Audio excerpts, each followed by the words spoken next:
बच्चों, आज हम सीखेंगे ABCD।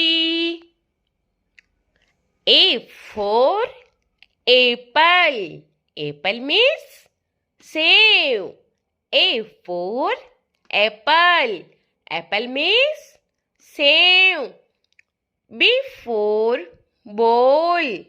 B for ball. Ball means gend.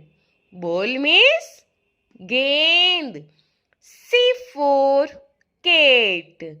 C for cat. Cat means billy. Cat means billy. D for dog. D for dog. Dog means kutta. Dog means kutta.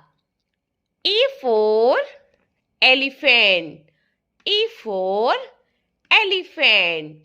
Elephant means hathi. Elephant means hathi.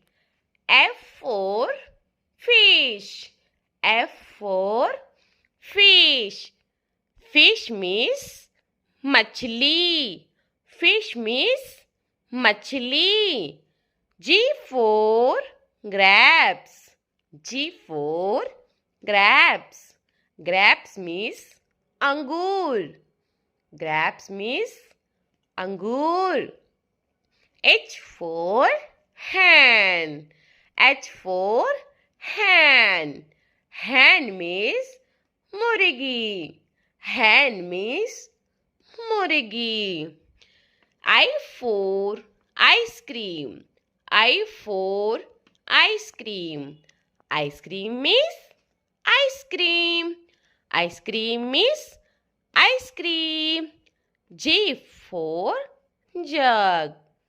J for jug. Jug means jug. Jug means jug. K for kite. K for kite. Kite means patang. Kite means patang. L for lion. L for lion. Lion means शेर.